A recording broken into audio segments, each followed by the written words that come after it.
Is everyone going to sue the internet? All this and more on This Week in Retro. High-resolution color graphics. This land of high technology. The revolution in technology that made the information age possible. Those kids are not afraid of computers. Burning books. The final end of Moore's Law. And thinking inside the box. All this and more coming up on This Week in Retro. Up-to-date news for out-of-date tech. Hi, folks. Hello, Dave. Hey, You're Dave. back. Yes, I'm back. Did you miss me? We did, but you were still with us in our comments section, I noticed, on last week's show. I do like a little bit of a troll, as you might be aware. Really?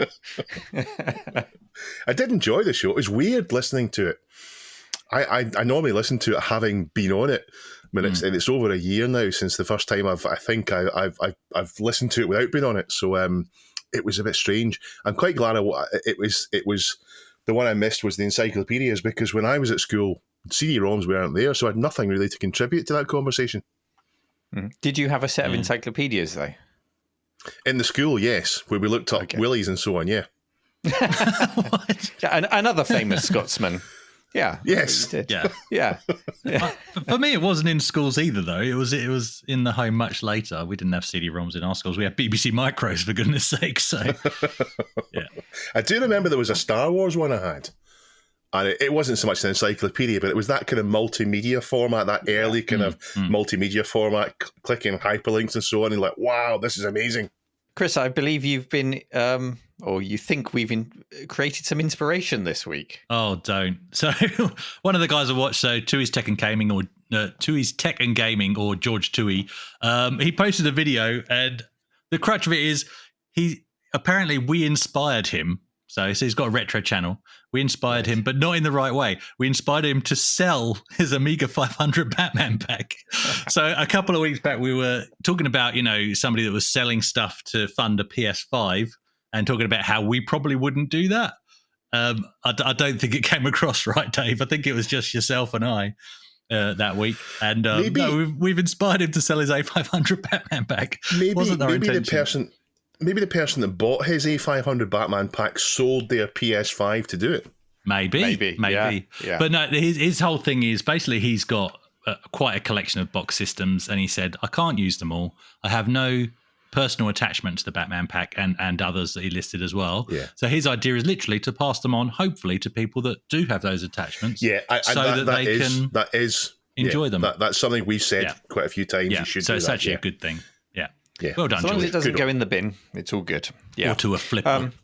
This week, I've bought myself a book, and there will be book chat in the show today, but I've bought myself this book, which I'm going to start reading. It's called Managing Previously Unmanaged Collections, a practical guide for museums. Hang on. You just said you're going to start reading. I'm sure I've seen you see 2 or 3 times you're just sitting down to read it. What happened? I've read the intro. And then I've been distracted.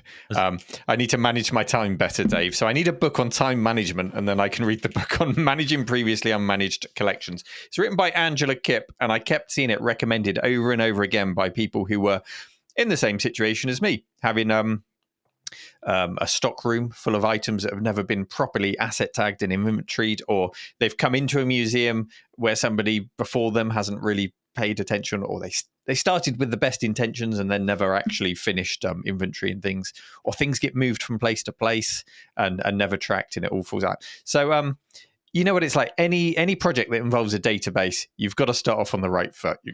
Crap in, crap Excel. out, as the old saying goes. So I'm going to read this. I'm working with my friend Gary to get a decent inventory system in, hopefully with a public front end. So once there's information in there, people can browse it and have a look at the collection. That'll be cool. But as a story that comes up on the show today, we need to be careful we don't put anything in there that will get us sued. We'll figure it all out.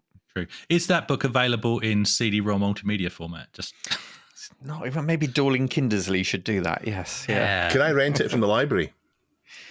Yes, but I need to lock it in a safe so I can't read it at the same time. Good idea. Dave, it's good to have you back in the housekeeping hot seat. Was it weird hearing us do your housekeeping? It was good because I thought this shows that I'm irreplaceable, because I thought you didn't do very well. Oh! Nah, I'm joking. I'm I'm joking. Here's the music. Housekeeping time with Dave is here. Have no fear, he'll keep things clear. It's housekeeping time with Dave. So for this week's housekeeping, I'd like to welcome Tim and Ryan as new patrons. Hello, Tim and Ryan. Hey! Thank you very much. We are now over 40 patrons, so thank you very much to your support. If you would like to join them, go to www.patreon.com/thisweekinretro.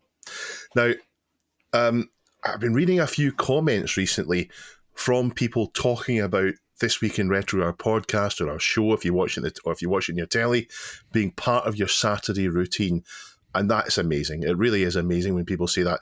And other comments talking about people going through a bad time or a difficult time, and this podcast helping them, which is just, it's incredible that the three of us just sit down and chat, and that makes a difference to people. So thank you very much. But what I would like you to do is go and leave us a review today and help get the word out. Tell other people you like the show, assuming you do like the show. If you don't like it, don't leave a review, but go out there and tell people, let people know on your podcast app of choice, and that will help other people find our podcast. The Internet Archive, our favourite place to hunt down old magazines, software and websites, thanks to the Wayback Machine, which is hosted over there. Well, they're being sued, and I don't think that will come as a huge surprise to anyone who's used the site and thought to themselves, how do they get away with this? From complete ROM sets to blockbuster movies, it's all in there. And in actual fact, in preparing for today's show, I popped onto the website this morning. I clicked on the movie section. I clicked on something called Laserdisc Archive Collection. I clicked on ET Special Edition. And within just a few clicks, I was watching the entire, nearly 2-hour-long ET movie. I mean, if I did that, if I uploaded that movie to YouTube, I'd get shut down. So how does the Internet Archive get away with it? It's a question that comes up time and time again. We've probably raised it on the show before. Did you guys know we're even on there? If you look up This Week in Retro, there's a couple of episodes of us on there. The user that's uploaded them is called This Week in Retro. It's not me. Is it you? It's not me. No. Wonderful. Johnny? Join. Well, no. One of them's the LGR episode, which is a fairly recent episode. So who's doing that? Don't know. You know, nobody asked us. Maybe we'll be preserved for all time, along with things that are worth preserving. God help the future. Yeah. Well, so to the question, how do they get away with that? We might be about to find out the answer, at least for the book lending part of the website. So if you browse books, you'll find over 20 million out of copyright or freely available books there, which you can browse and download. And I think that's a tremendous service. There are titles going back to the 1800s and all sorts, which are really interesting to browse. We were talking about Encarta last week and how there was no way that could compete with the internet. And this is the perfect example of that competition and just the sheer volume of information that we can access now. The problem they're having, though, is with its 2.3 million ebooks. So these are books which you can loan out like a traditional physical library. And while you have it loaned out, nobody else can, despite it being a digital copy which can be replicated an infinite number of times. It's just one person at a time. You can loan the book out for an hour. I can't say I've ever done this myself. Have you guys ever borrowed an ebook off of Internet Archive? Once, I have. Oh, what did you borrow, Dave? I can't remember. I remember the process. How was the experience? It was fine. I borrowed it. I quickly looked for the information I want. I had the information in about 2 or 3 minutes. I can't remember what it was, though. It might even be something related to one of the stories I was doing for This Week in Retro. But I rented it out, had the information in a few minutes, and that was the end of it. Sure. So you probably rented it for an hour rather than a longer period, and you just read it online. You can also loan books out for up to 14 days and read them offline. And here's the best part. There's no late fees. So after 14 days, your book is automatically disabled and you won't be fined like the old days. I think we all, many years after finishing school, would have found a book or two on our bookshelves with the property of whatever school you went to on the inside cover. No, I'm not a criminal. And you think, oh God, no, I hope there isn't a big fine waiting for me, but they never chase you. At least they didn't in my case. Anyway, part of this service, I don't want to use the word problem, but part of the way this works is if someone else has borrowed the book, like Dave's reading his book, whatever it was, you have to wait, or you have to add yourself to a waiting list before you can borrow it, just like you would in a traditional library, really. So how has this got the archive into bother? Well, for every book that they loan out digitally, they're required to have a license to do so, or a physical copy of the book. And it appears they've been lending out more copies than they own, or than they're licensed to do so. Now, the more I read about this, the more it feels like that traditional library model trying to be sledgehammered into a digital world. I don't quite know how this is all supposed to fit together. As a result, the Hachette Book Group, I think that's how you say it, HarperCollins, Penguin Random House, and John Wiley and Sons have clubbed together, so these are all publishers, and they've clubbed together to sue the Internet Archive for willful mass copyright infringement. As I said earlier, I can't say I'm surprised this is happening, but it also raises the question, what are the implications that this might have for the rest of the website? Currently, Internet Archive is saying it won't have any implications. It's just this specific area that we're dealing with at the moment. They've put out web seminars and things like that talking about the problem. So they're being quite open. They're not trying to cover up the fact they're being sued. They're talking about it. What are the implications? You know, the easy to access ROM archives, old computer magazines, or system manuals that we like to find. Are we going to find those attacked in future? Could it open the floodgates for a takedown of what I think is a brilliant resource, or will it be confined to the book lending? Dave, as our most experienced ebook lender or borrower on the Internet Archive, what are your thoughts? I found that the personality of the people behind the Internet Archives is incredibly honest and straightforward. So if they're saying this won't affect the rest of the business, I would 100% believe them. They don't seem to want to dress anything up with nonsense marketing and so on. They're a refreshing change from that. So yeah, I believe them. But I wonder if there's agendas behind all this. So we know the Internet Archive has a more progressive view of copyright than the big corporations do. The big corporations seem to want to own everything forever and monetize it forever. The Internet Archive, though, is for the benefit of humanity, and they aren't concerned about preserving copyright for legacy. They're more concerned about having the information available for the people. So, as I understand, this all kicked off in lockdown when libraries were shut. The archive were doing the right thing, if you ask me, and I don't mean in a legal sense, because I, of course, don't have a legal opinion here, but I mean in a moral sense. All the books that could have been read by people unavailable because the libraries were shut. So publishers no doubt made a fortune because this meant that people had no choice but to buy the book online, to get delivered from Amazon, or to buy it for their Kindle or whatever, because they couldn't borrow it from a library. So they're making a fortune. Of course, the Internet Archive decides to as I understand, to go beyond the limits of what they're allowed to do to allow people to rent more books. So I think it was an act of goodwill, and it should have been viewed as an act of goodwill by the publishers based on the circumstances. But maybe there's legal reasons why they couldn't view it as an act of goodwill. I don't know. But it seems to me as if that this is them pushing for a fight. I know that libraries aren't cost effective for publishers. I know they don't make money from libraries. They make much more money from people buying books, so they're not keen on libraries in general. I think it's legislation that forces them to do it, I think. So I wonder if there's a fight spoiling to happen here just because they want to have this argument. They want to be able to push their own agendas further. I don't know. It does, however, feel to me that there are fewer and fewer ways to relax and enjoy yourself which aren't being relentlessly monetized, where people aren't trying to get their hand in your pocket, pay a little bit for this, a little bit for that. You can enjoy this much more better if you pay this 79p fee. So libraries and borrowing books are one of the ways in which you can do that and exist without having to spend money all the time. So I do feel strongly that libraries must continue to exist, even if that's digitally. Quick question. When was the last time you went to a physical library? Yeah. I know. And I know they spent years trying to not reinvent themselves, but offer value for money, extra services, such as internet browsing and email in the early days of dial-up, other services. But there's never really been one that's have to hook me in. I have great memories of using the library as a kid and so do I. exploring microfiche in the library. I loved that. Felt like a spy doing that. But in my adult life, I don't even know where my library card is anymore. We went through a period of using them quite regularly for audiobooks, but of course now you can do that on your mobile device. But and again, it's part of living in a large place like Western Australia, where you go on a long trip up a country road. You're not even guaranteed a signal.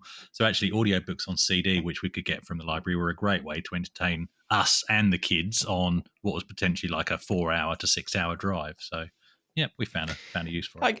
I think there's an element as we get older of having less free time, and therefore our time is more valuable to us. So when we now have the option of going, let's pop onto Amazon and find that book or a used copy of that book or eBay for a couple of quid, and it will arrive tomorrow or in 2 days' time, okay, I'll save myself a morning of going to the library and the time that involves. So, yeah, that's a big part of it. Anyway, sorry, Dave. It's an important point. I'm able to buy any book that I want to read pretty much, because with the time I've read it, it hasn't cost me that much.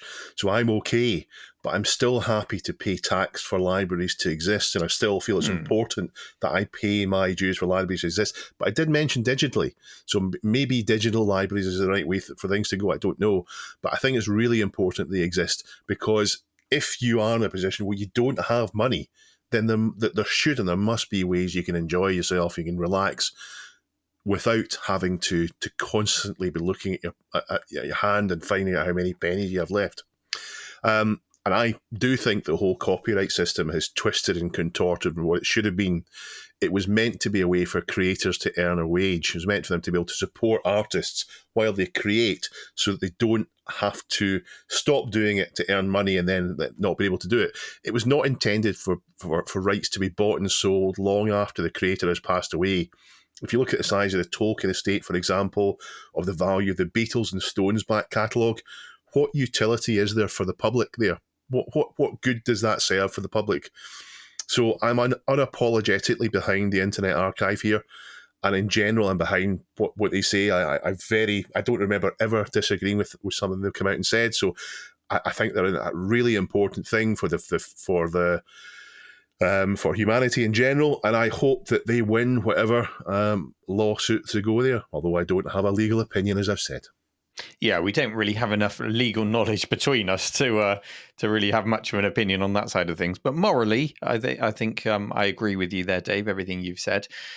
And for anyone who wants to pop onto our subreddit, that's reddit.com/r/This Week in Retro. I did notice one of the stories posted that we're not covering today was about a report that the EU did on piracy and then didn't release.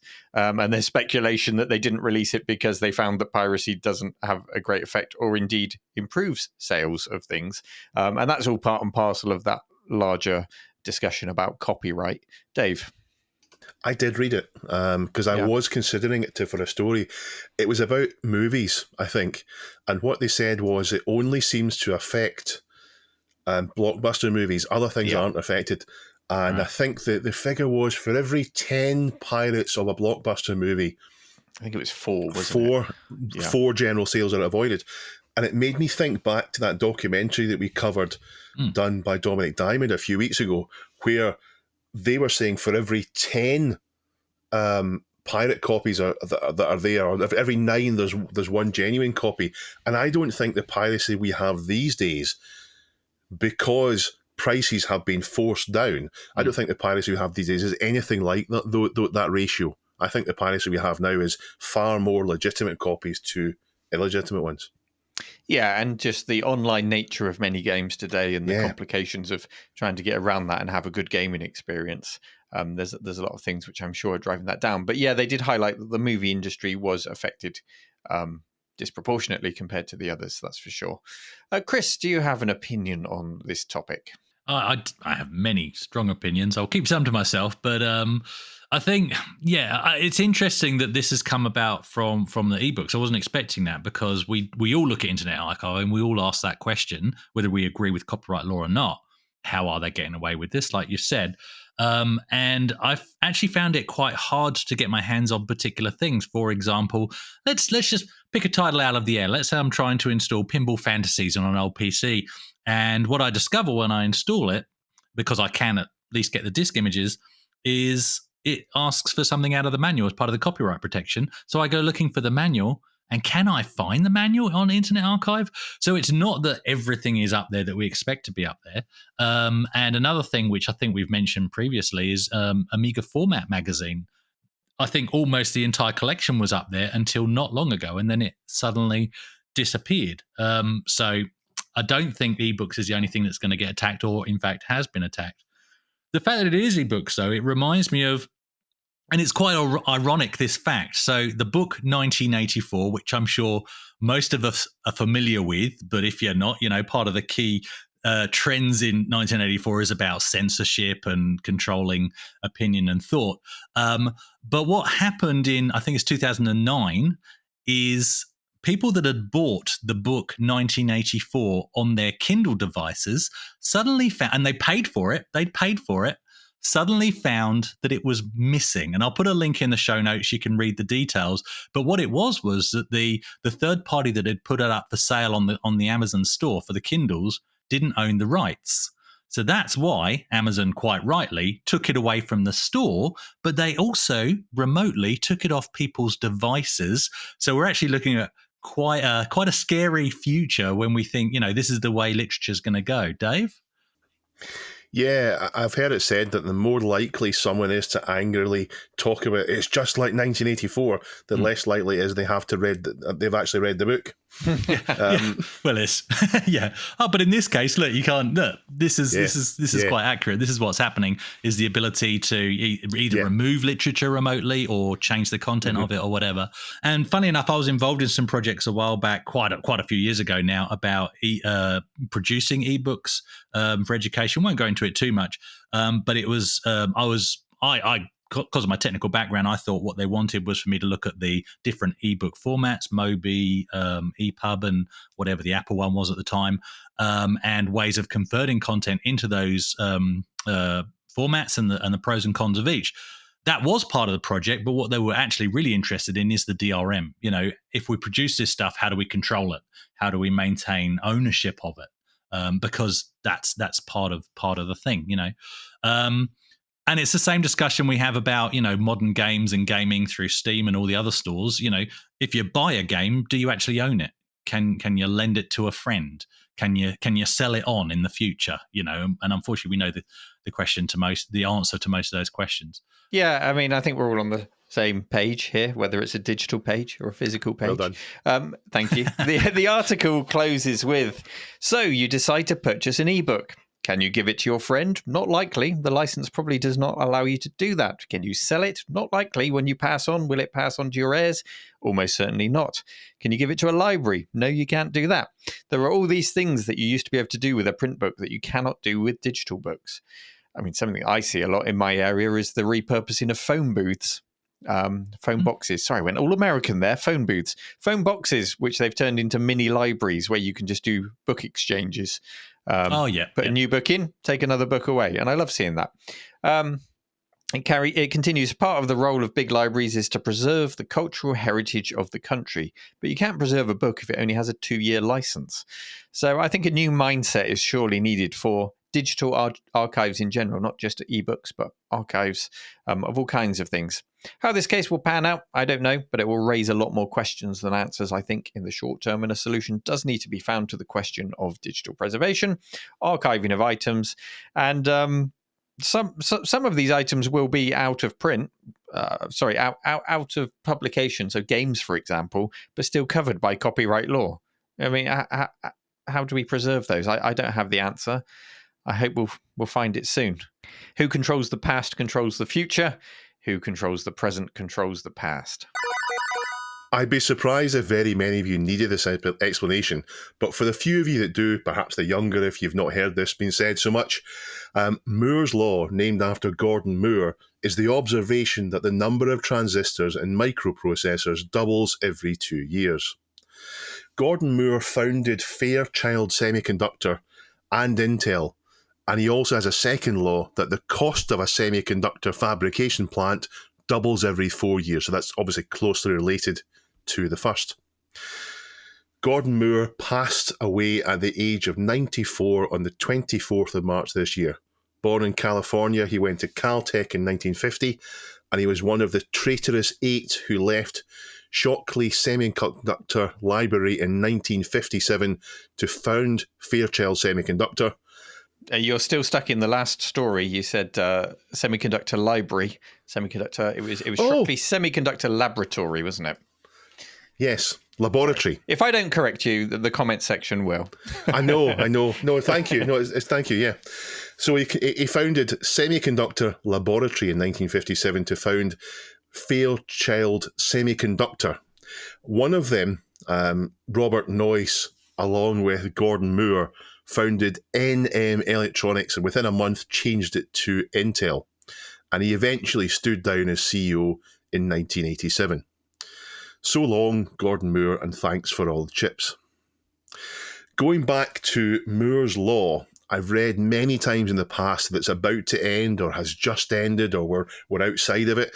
And I'm pretty sure I've even heard people say that it did end some time ago. Now, I don't want to open myself too much to corrections and so on, and I'm sure we're going to get them anyway.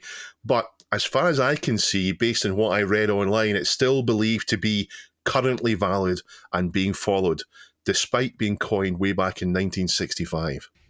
Yeah, there's been a lot of misinterpretation of it over the years. I remember in the 90s in particular, a lot of people conflated it with the doubling of clock speeds of processors rather than the number of transistors. And they're like, oh, that's Moore's Law in action. To a degree, it was, because it needed those extra transistors to achieve those speeds. But as we moved into a period where people are not so worried about clock speeds, there's not that Intel versus AMD versus ARM versus whoever else to get the highest clock speed number. It's more about the number of cores and the efficiency of multitasking and all of that. That's fallen by the wayside a little bit. But there was a period when a lot of people would say that Moore's Law was about clock speed doubling. It wasn't. Yeah, it was definitely a misconception there about general speed of your computer and all the rest of it. No, it was just about the number of transistors inside it. Jensen Huang from NVIDIA last September said it's finished. And Intel CEO Pat Gelsinger said at the same time, it's not finished. And we won't know. At the moment, it's still deemed to be valid, but we won't know. So all I can see is a continual pattern of people saying it's over and then events proving them wrong. One thing I do think is definitely true is that the advancements that we get to enjoy in gaming have slowed down dramatically. If you look at the past 10 to 15 years, compared to the period that went before, things are not moving at the same rate. We're not getting the same level of advancement. If you look at a period of 2 to 3 years compared to 2 to 3 years now, 2 to 3 years now is how long something takes to come out and get patched to work properly. If you think back to the late 70s with Apple IIs and then heating up with the super low-cost Spectrum and then the 16-bit Macs, STs, Amiga, then the PC catching on, and then seemingly speeding up even more in the early 90s, all the way through to the late 00s, when I think things did really start to slow down, at least for what we get to see in front of us. The difference in PC gaming, for example, from the early 90s with the EGA games to using a Voodoo with the late 1990s it's just nothing short of amazing. But talking about laws that I like, one of the laws I like is Brandolini's law, and it's from Italian programmer Alberto Brandolini, and it's the idea that it takes much more effort to debunk bullshit than it does to tell it. Mr. Neil Thomas, what is Thomas's law? Yeah, I'd like our listeners to get thinking about this, because our question of the week is about your own laws. We'll come on to that later. So my own law, I think, would be about the cost of a retro game. So Thomas's law is that the cost of a retro game you're fond of from your childhood rises exponentially according to the number of pirated copies you made for your friends. The more you pirated it, the more people enjoyed it, therefore the more demand there is for it in the modern day. But the fewer physical copies were needed to satisfy that demand back in the day, and now you have to pay the price. That's true. Yep. Another one of my favourites is Einstein's razor. and it says, "The supreme goal of all theory is to make the irreducible basic elements as simple and as few as possible without having to surrender the adequate representation of a single datum of experience. And if you apply Einstein's razor to Einstein's razor, make things as simple as possible, but no simpler," which I think is really good. Mr. Chris Winter, what is Winter's Law? I did have one written down here, actually, but I'm going to change it to try and keep it retro computing because I like where Neil's gone. My thoughts is, how do I word this? Basically, the price of all games are going up unless they're the ones you've already purchased. that's the way I see it. So, yeah, that's where I go with that. And my final favourite law is from Cole. Now, can either of you tell me what that law is? No, I saw in the notes it's shredded cabbage with shredded carrot and mayonnaise. Cole's Law. Oh dear. For goodness sake. Oh no. For goodness sake. Boom. How'd you kick someone out of this podcast? Where's the button? You can mute him. Sam and Max, come on. Sam and Max with a side of Cole's Law would be quite nice. So, is Moore's Law over? We don't know, but its creator has sadly passed away, leaving us with an incredible legacy. So, thank you for Kefka Floyd for letting us know. Maybe have a look at Wikipedia and dive into the history of Moore, his laws, and Intel. We are sponsored this week by Pixel Addict monthly magazine that comes out every 6 weeks. It is Britain's best-selling digital culture magazine. Is it? Where have you read You'll that? like it.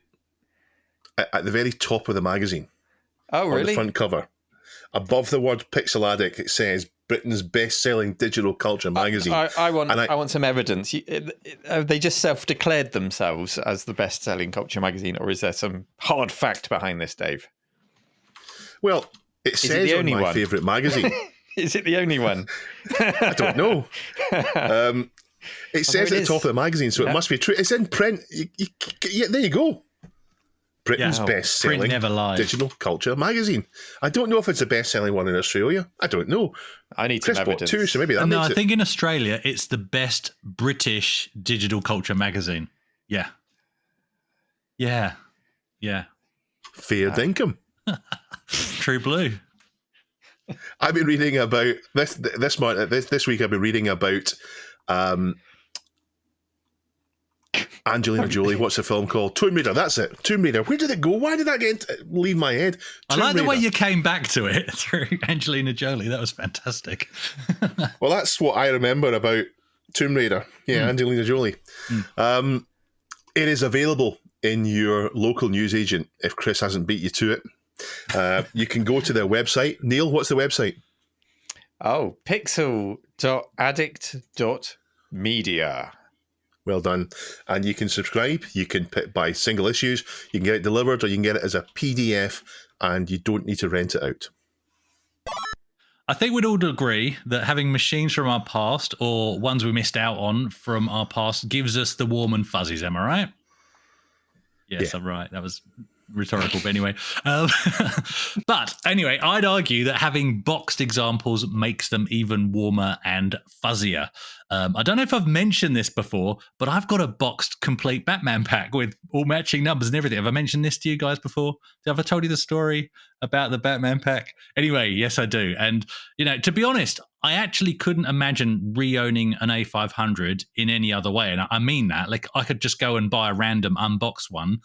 And for me, that would not have had the same impact as getting the exact same pack that I grew up with. And similarly with the Atari Jaguar, even though that's a bit of a curveball, just had to see those, those eyes again on the black box and the Jaguar in the big red, and just have that on my shelf. But neither of my examples are new in inverted commas. Of course they're not. And they have the old scuff and the odd rip here and there. Even though they're in very good shape. And in fact, on the Jaguar boxes, anybody that's got one knows that the honeycombing on the inside, so the insert, it's always in terrible shape. It kind of gets ripped to shreds as you try and pull it out and put it back in again every time you want to use the machine. Before I go on, actually, boxed or unboxed, guys, what's your preference? The systems that you collect personally, so not necessarily for the museum, Neil, but what's your preference? Do you want them boxed or unboxed?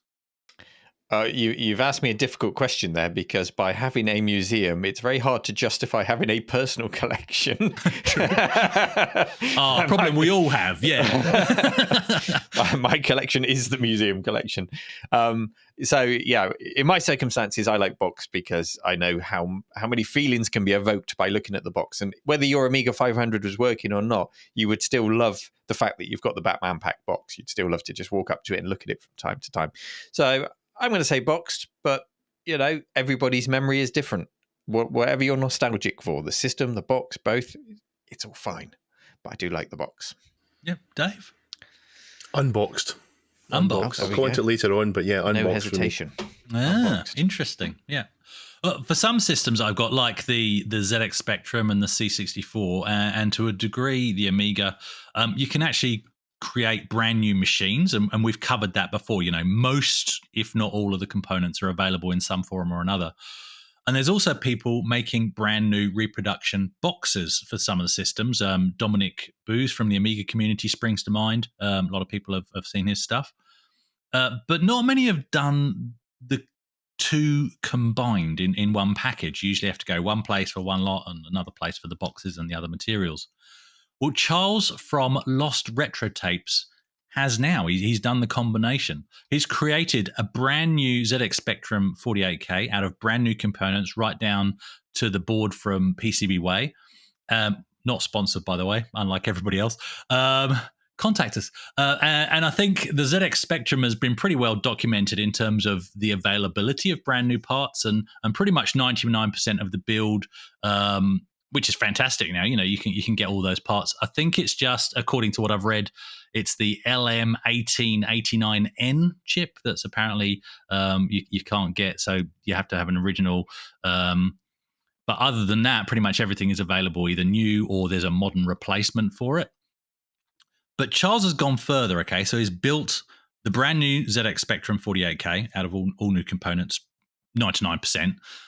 He's reconstructed the Horizon tape that came with most 48K Spectrums. So when I say reconstructed, he's actually got the original data in WAV form, and he's recorded that onto a brand new audio cassette, because you can still get that medium. And he's put a brand new label around it in a brand new case. He's done the manuals. So both the system and the basic manuals have both been professionally reprinted. We're not talking, your local office shop down the road where you take a PDF down and they do it for, a couple of quid. We're talking a proper professional print, fully, I think it's called normal binding. So not the ring bound. And the manuals were available in both originally, but it's the normal binding, the really nice flash binding. He's done a brand new outer box. And even the internal polys have been done as well. And to see those, we'll come to where you can find all this information in a bit. But actually, the photos of the polys are in the Reddit post that he posted, not in our group, in another group, where he basically revealed this project that he's been working on and the fact that it's completed. So that's where you can see the photos of the polys. And even some stickers. I don't remember what stickers came with the Spectrum 48K, but he's got some stickers, one that says 48K RAM, and another one that says 1-year warranties, and they're all in there in the top of the box. And he's paired it with a boxed Bush cassette recorder just to top it all off. It literally, when you look at the photos and you scroll through, it looks like Christmas 1982 all over again, which was the intent. Now, the whole thing costs, so including all the printing and everything, costs just over £400, which seems like a lot, but actually adjusted for inflation, or at least according to the calculator that I used, it's actually about right. In fact, it's over £100 cheaper. So I put in 175, which was the original price of a 48K Spectrum back in 1982, according to the facts that I found. And the cost in February 2023 would be £577.68. So what do you guys think, Neil?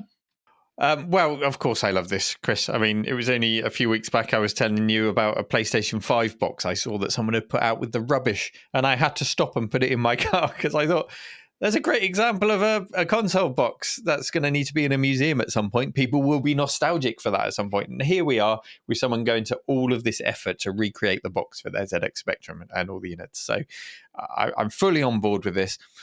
The level of detail is very impressive on this project, right down to creating the manuals, as you mentioned, with the help of a chap called Gary Arnott, who retouched up the original artwork there. If you don't follow Gary Arnott on Twitter, go and do that. We'll put it in the show notes. Gary Arnott. He does these wonderful tweets where he takes up manuals, cover art from 8-bit games, and then just scales them up to really high quality, touches them up, takes the text off, so you just get the lovely artwork without the text all over the top of it. And he's done hundreds of them, and he does a really good job of that. So he's well worth looking up. And he helped with the touching up the manual and the basic book. So you have the manual, and then you have the book about programming basic. Now, I thought that the basic book was ring bound originally, which is really useful when you're programming because you can open the book flat and it doesn't try to close itself. But listener Lucretia9, also on our subreddit to the original post by Bateman, says it came in both ring and normal bindings, which I didn't know. I thought it was just ring bound. So even that passes the authenticity test when you open this and look at it. I'm glad you talked about the polys, because my first question when I looked at them was, well, surely he's just repurposed original polys. You can't get that kind of level of detail and quality to the finish, but clearly he has. And it's not like he's just gone down to the fishmongers and got a bit of polystyrene and cut the shape out with a knife. This is all done professionally. This is amazing. I'd love to just get the polys. Dave, you're snickering there. What are you snickering about? It's just the idea of going down to the fish market and getting some in a box fish for your ZX smelling polystyrene, carve it out and saying, look, there you go, perfect. Put that on eBay. There's one thing missing. And I only know this because my wife Lily, when I started doing the museum, her dad said, I think I've got something in the loft. And he dug out his ZX Spectrum. And it was everything that we see there, but it was also an outer brown postal packaging with the Sinclair Research kind of stamp on the front of the box, an old 1984 postage stamp on there. So, if you want to go one further, you could do the outer packaging for if you purchased it by mail order. I was about to say that would only be for the mail order. Then ones, what do you do yeah. with it? You can't. You then have to put the Spectrum inside that, and then it hides this. Yeah. Well, does it? It's like Heston Blumenthal does retro. I mean, has he infused some original 1984 or 1982 air into the box? Yeah, I like it though. It's nice. Yeah. I think you've touched on a thing there, Dave, but I disagree to a point. I've again mentioned my love for the Batman pack, but where's the A500? It's here on my desk. So just because you've got this brand new pristine box, the machine doesn't have to stay inside it. They're two separate pieces. So anyway, what about yourself, Dave? While it's great to unbox a system, especially to explore the manual, the packing games, the utilities, knowing it's all in this box, I'm not a fan of box systems generally. I'm a huge fan of box games, but we put the game back in the box when we're finished with it and it goes in a shelf. We use the box.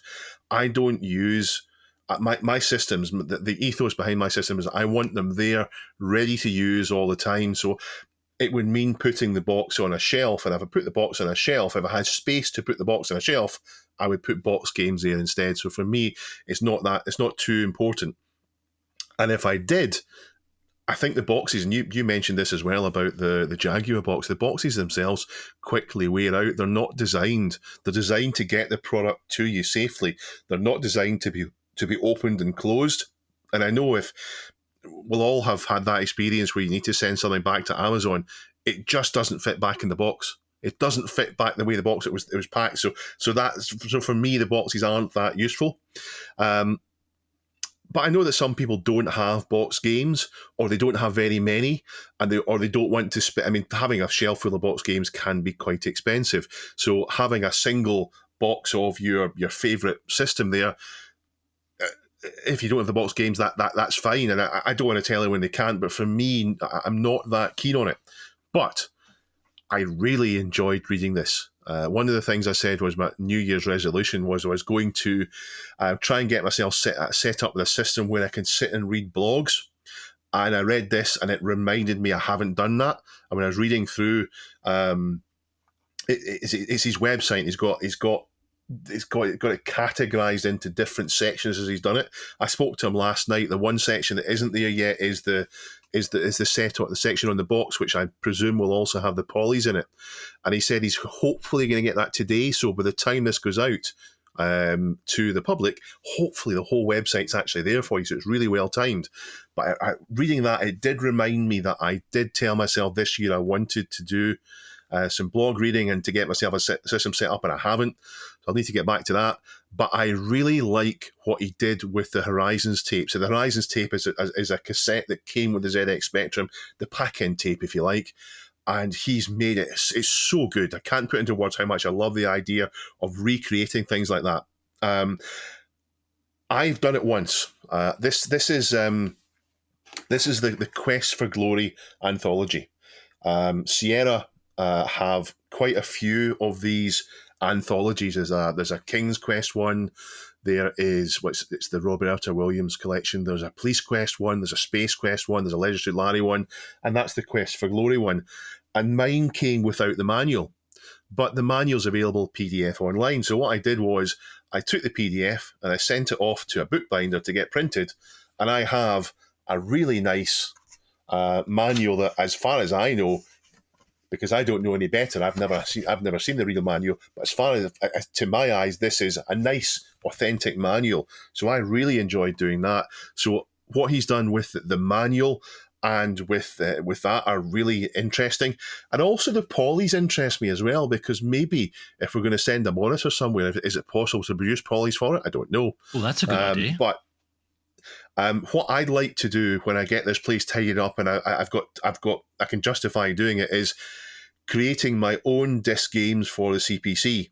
There's loads of budget games that I like, and they come on tape, and I'd like to reproduce the sleeve, but in a disc box format, and put a tape version onto disc, as well as put a label for them, so I've got discs of those to use. Neil? Do you know what I'd like to reproduce is the Amsoft 12-pack that you got when you bought the Amstrad CPC. And the reason I'd like to do that is because it was so exciting when I unboxed my Amstrad and then found this with it, and this was going to be my first 12 video games. Some of them weren't games, but my first 12 cassettes to use on my Amstrad CPC. I've actually got all of those individual tapes, so I can make up the collection, but I don't have the outer packaging, and I'd love to make the packaging to complete that. Because if I look on eBay right now, there's a set for sale. I'm not saying it's worth this, but it's a buy it now price of £310 for games like Roland in the Caves and Oh Mummy and Roland on the Ropes. So it's not worth that. And emblazoned on the front of it is software with over £100 value. Yeah, it's not £310 value in 2023. Thank you very much. So maybe I'd reproduce something like that. My issue with that is it's a bit like the Atari ST Power Pack, in that it's just a carrier to get it into your house, and once it's in your house, it's opened, and it's not very useful. But disc boxes, like I've mentioned, the Horizons tape he's mentioned, the manual, they are useful. That's what you will use.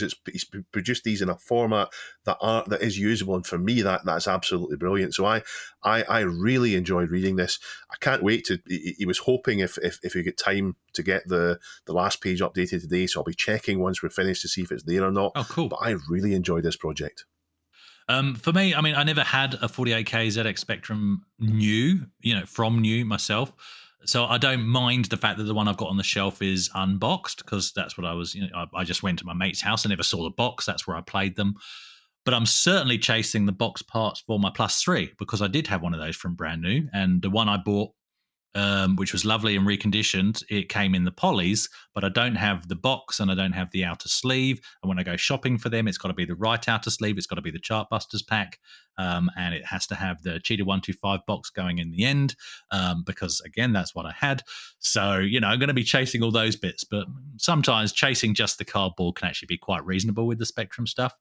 And I'm actually very tempted, even though I never owned one myself, but one of my mates did, I'm very tempted to pick up one of these new old stock Spectrum Plus 2s, the James Bond packs that occasionally pop up, because there was just a mob load of them that didn't sell because it was towards the end of the Spectrum's life. So you see those pop up at quite reasonable prices as well. Not hard to get hold of, so that'd be great to get my hands on. And I also think this project, keeping in mind this price of about £400 and how bespoke this build is and very particular it is, for me, this has really put the Spectrum Next back into perspective. And it actually shows how very well priced that product was. It's actually quite amazing when you think about it. And at the time it seemed quite expensive for some, myself included. But looking at this, actually, it was fantastically priced, and I should have got my hands on one. But I think this brand new ZX Spectrum that Charles has created is a fantastic project. And to be clear, this isn't being mass produced for sale. The intent is to sell this very limited item in a charity auction at some point in the future. Dave? Yeah, on the ZX Spectrum Next, I was thinking about it the other day. I backed issue 2, so I'm waiting on issue 2. The chip shortages have delayed it a bit, and they've worked so hard to try and deliver what they promised, and they're going to do it. But it looks at things later on this year, so full credit to them for the effort they put into that. But I never thought the price was expensive for it. I never thought the price was expensive, even compared to buying an old thing. See, if you go to buy an old micro, you buy it on eBay and you think, well, great, I've got it for 60 or 70 quid, fantastic. Then you've got the power supply to buy. And then you've got the way to convert the video to use it on a flat screen. I think most people use them in flat screens. I know I use CRTs, but I think I'm maybe in the minority there. And then, of course, you've got some kind of flash storage device to buy for it. So by the time you get the machine and then those kind of 3 essential things for it, you're probably not far away from this price. Plus, you get to buy the Spectrum Next. It's new. You don't need to get it recapped. It doesn't buzz. It doesn't flicker. It doesn't smell. It's clean to use. You're not putting your fingers in someone else's gravy. It is. I think it's worth it. I think people who think it's expensive, I think haven't really thought that properly through. So I think even what Charles has done for the cost he spent on it, what Charles has done here, even that isn't bad value for money. Yeah, absolutely. I totally agree. Just saying, puts it in perspective. Absolutely puts it in perspective. Yeah, because anything bespoke and small run, and of course this is an extremely small run because there's only one, costs more, and that's the reality of it.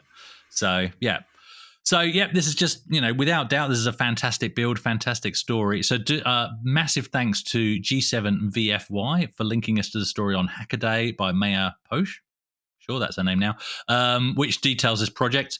But do head over to lostretrotapes.com, which is the website Dave was mentioning, as the entire project is there in detail, including links. And this is the fantastic bit. He's not trying to hide how he did this. He's included full links and a full parts list and everything to where he ordered every single part of this, right down to where he got the manuals printed and the box and every single part. So if you wanted to do this yourself, you actually could. He's putting it all out there for you. It's a very detailed blog and well worth your time. All links in the show notes. Time now for our question of the week. Now, last week we were talking about awards, weren't we? Why was that? It was because it was the Game Developers Awards. So hold off, Chris. We'll bring that up in just a second. So we were talking about awards and we wondered, who do you think deserves an award for their contribution to anything retro computing and why? Hardware, software, graphics, music, podcast hosts. Chris hopefully put in there. Chris is the top answer. Exactly. Chris is the top answer. So I'll start with that. So have your prop ready, Chris. So the top answer is from our good friend Richard Shears. He says, quite simply, Chris. So, Chris, you primed the question and you got the result you wanted. He deserves the award for creating a single game for a single person. I can honestly say with hand on heart, I've never played a game as good as this. And it was created specifically for me. Just remind us very quickly what that was. And as I was reading that, Chris was holding up an award because Richard Shears has actually sent Chris an award. It says certificate. It's overexposed. So just read it. There we go. I'll read it out. But to remind people, I just, it was just a bit of fun. Made a silly game in shoot 'em up construction. No, serious. Kit. And the glasses are on. And I gave it. The whole idea was only one person would ever get to play this game, and Rich was the guy because he won a Christmas competition. So he's done this certificate. What I love about this certificate is it looks like every certificate I've ever received from when you go to a PD workshop at work. And it's just a certificate of participation. Do you know what I mean? I love it. Fantastic. Same style. Certificate of game making. The following award is given to Chris Winter. This certificate is given to Chris Winter for his achievement in the creation of a single game for a single person. And it's been awarded by Richard Shears, recipient of said game, and Elmo the mentor. So there you go. You are the Wu-Tang Clan of the retro gaming world. Do you remember they made an album that only one person could listen to, one person could buy? That album went for $2 million. I'm not sure your game would go for the same amount, but no, it definitely would. It's a one-off, Neil. You know what can go wrong. And Chris has framed that certificate. You chose to frame it rather than put it into your National Record of Achievement. Yeah, or maybe I'll do both. But yeah, that's going on the wall. That's a very serious award. This isn't a joke, guys. This is very serious stuff. Very serious. Dave, would you like to read the next top answer? It's gone weird. It's gone weird because the thread for some reason is in contest mode, which randomizes comment sorting. Oh, yeah. So something's happened there.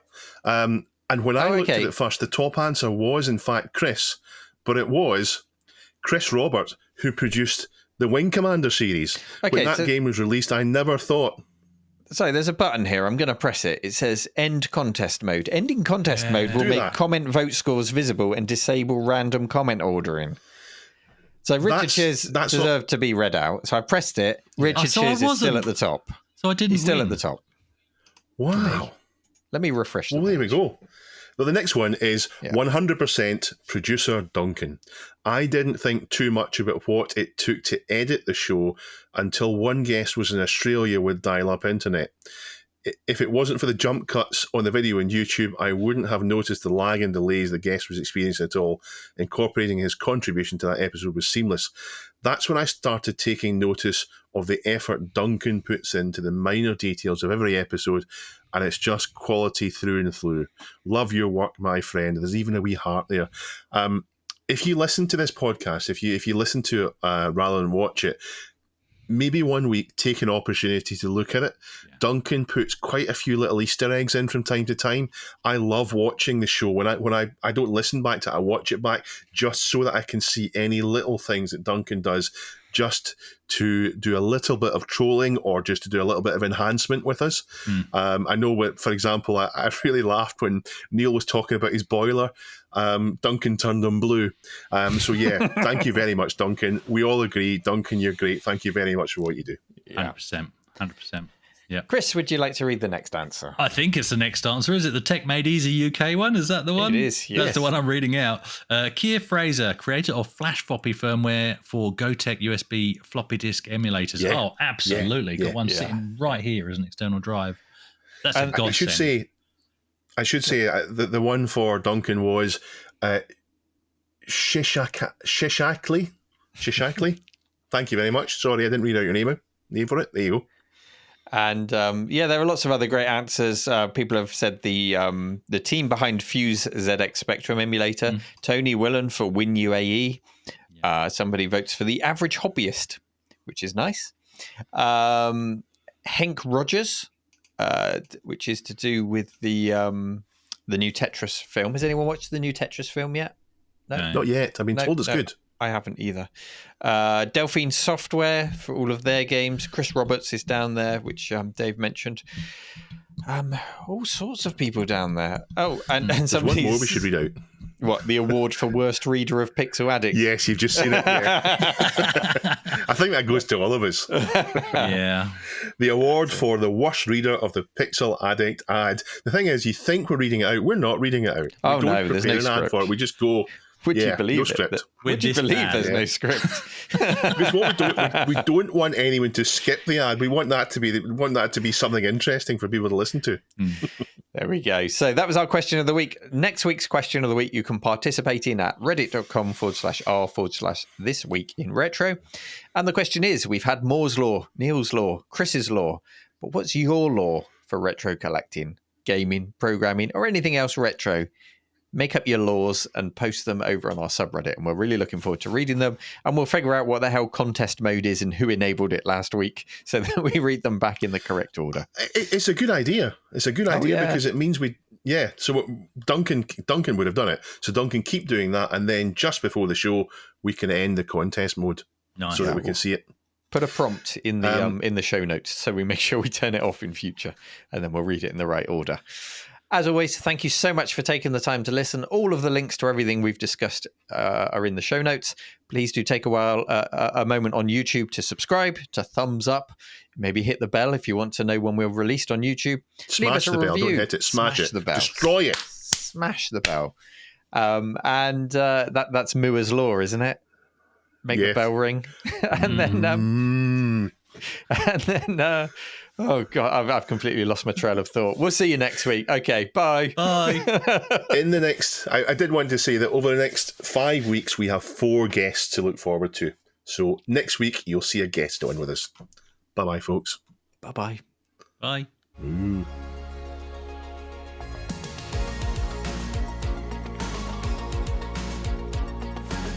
This Week in Retro was presented by Neil from RMC The Cave, Chris from 005 AGIMA, and Dave.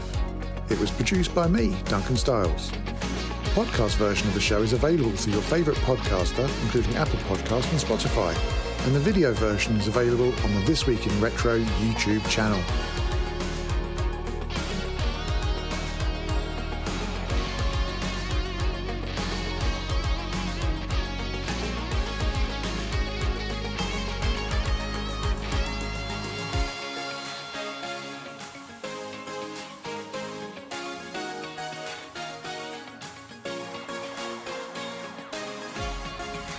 Join our community subreddit at r/thisweekinretro to suggest and vote on the stories we cover on the show. If you watch This Week in Retro on YouTube, please give us a like and subscribe to help us reach new viewers. If you enjoy our show and would like to support it, then please check out the link to our Patreon page in the show notes or description. Thank you for listening, and we'll see you next time for more up-to-date news for out-of-date tech.